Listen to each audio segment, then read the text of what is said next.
It just reminded me that Mike Tomlin clip from a few years ago on Ryan Clark's show on the Pivot, when he talks about going into the draft, he was like, all I care about is pedigree. Meaning, and he meant like measurable athleticism. He's like, don't tell me about anything about technique when it comes to drafting players. Like, that's what the coaching is for. He's like, what I care about is the stuff we can't coach, and because I trust our coaches enough.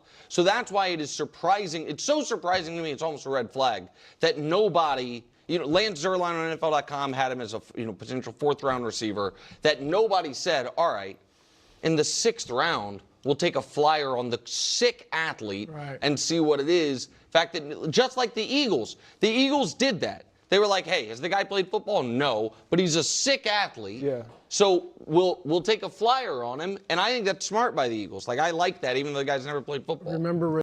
Yeah, I think these kinds of stories are always pretty fun. Listen, I get lost in some of the athleticism and some of these types of prospects, like Bernard or Caldwell.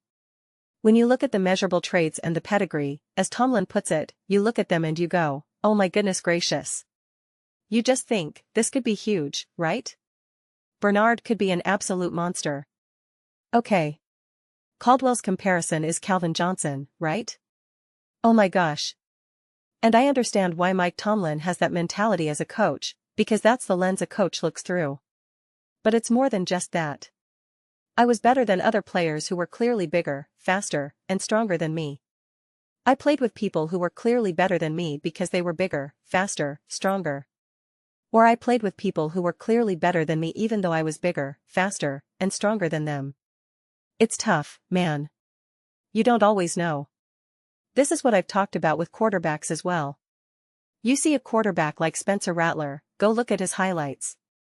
Some of them are really cool. Look at some Geno Smith highlights. Look at Anthony Richardson's Colts highlights. You can see some highlights and be like, whoa. And that's why we got tripped up in the NFL for a few years, just thinking, man, this guy is doing stuff that Patrick Mahomes does. Look at some of Baker Mayfield's highlights. You'll be like, whoa, this guy is a baller. Let's go. And it's like, yeah, he's got some really nice moments. Not denying that. But there's a level of consistency you need, right? There's more to it. There's more to it. So, I really like what the Eagles did here. I mean, listen, I like what both teams did. I think it makes total sense for the Chiefs to take a flyer. Same thing with the Philadelphia Eagles. The Eagles made a lot of these really awesome picks that honestly have the potential to be like, wow, wow, wow, wow. Whether it's Bernard, whether it's Bell, whether it's, oh my god, I can't think of the tight end's name. It'll come to me as soon as I finish this clip. I mean, I love what they're doing. The Eagles absolutely have a vision. They absolutely have a plan, and they are absolutely executing it. I always respect and appreciate when a team has a plan and they just execute it.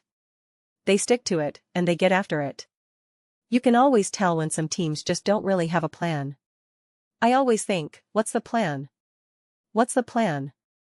What are you looking at, Philadelphia Eagles? Look at your neighboring team, the 76ers. What's the plan? What are you trying to do? When they went and took on the Boston Celtics, what's the plan? What's the actual plan? What are you looking to do right now? They don't have one. They literally do not have a plan in the actual playoffs. Fortunately for Philadelphia fans, they have a plan for the Philadelphia Eagles. There's an actual plan there. And you've got Howie Roseman. Howie is the king.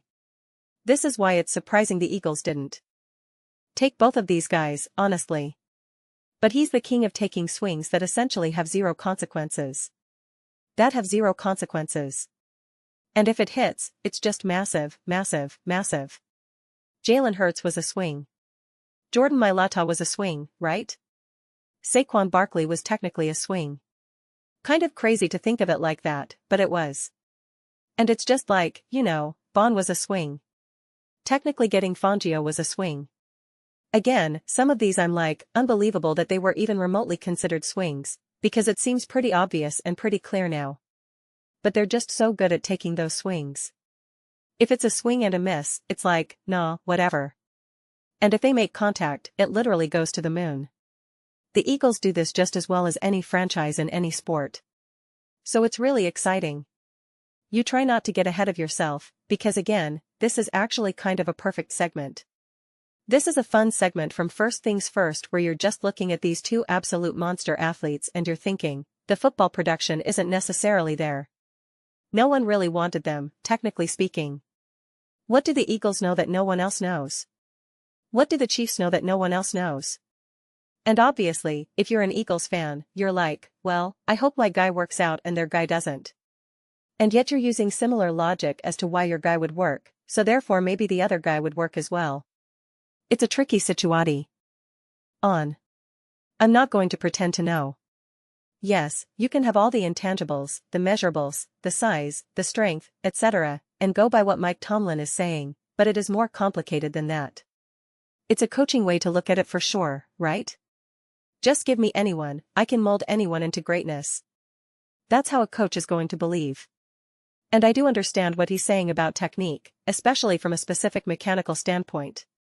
That is the coach's job, to say, I'm here to actually coach you. I'm here to teach you how to do things at the highest level, along with putting you in positions to succeed. But again, there's more to it, and we don't even really know exactly why certain things just click.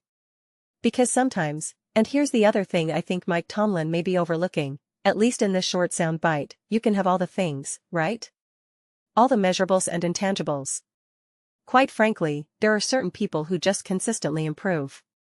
There are certain people who, when they work on their shot, let's use basketball because it's more straightforward, they're kind of a good shooter, but then when they go in the gym and learn, okay, it's actually better to keep your elbow in, your release point here, your knees like this, it just takes. The more they practice, the better they get. More accurate, greater distance, better and better and better. And there are other people with the exact same skill set, the exact identical measurables. They RN all the mechanics. They do all the work. They're putting in just as much work. But they don't continue to improve. That's just the way it is. That's the way it is. We all have muscles. We all have eyes. We all have hands and fingers. And yet, when I work out, my muscles grow. When you work out, your muscles don't grow. When I work out, my muscles kind of grow. When LeBron works out, his muscles go through the roof. I don't understand. We both have shoulders. We both have biceps. How come when I lift 40-pound curls, I get stronger, but you blow up? You blow up. You even see this in the gym. I work out. I bench press 225 for 10 reps next week, I can bench 230 for 10 reps, another guy jumps up to 250. He's like, yeah, I was doing 225 last week, and I can already jump to 250. And I'm thinking, but I don't understand. We're both muscular. We're both strong. We're both putting in the work. That's just the way it goes. And that is something that becomes virtually impossible to really know. It really is. But these are fun picks. They're interesting. They have the potential to be awesome, exciting, fascinating, and in many ways generation-defining, to be able to find guys like this if they actually pop. But this is really funny, Eagles fans and Chiefs fans obviously don't love each other. They're not the best of friends. And yet they would both be using the same logic for why their guy will pop and why their guy can truly be a legitimate impact player. And it's like, alright. What would you pick? Would you pick for both guys to work? If you're an Eagles fan, would you pick for both guys to be like, wow, this is insane? Or would you rather they both not work? I'm actually curious what your thoughts are. If you're an Eagles fan or a Chiefs fan, it's like, it's only either both can work or both can't. Both will be like, oh my gosh, these guys are elite. They became absolute monsters in the NFL, or, nah, it didn't really work out. If you're an Eagles fan or a Chiefs fan, what would you pick? What handshake deal are you making with the universe? Your team improves, but so does the Chiefs? Or they just get neutralized? Let me know your thoughts. I read every single comment. So whether you agree with me or disagree with me, either way, let's get into some discussions. Let's get into some debates. But ultimately, let's just have some fun. Please do consider subscribing. We're building an amazing community here, and I'd absolutely love to see you be part of it. I want to build something that we all genuinely feel connected to. Something that we're really excited to be part of. I think we're well on our way to doing it. Please don't forget to give this video a thumbs up, it really does help with visibility and the algorithm. Thank you so much.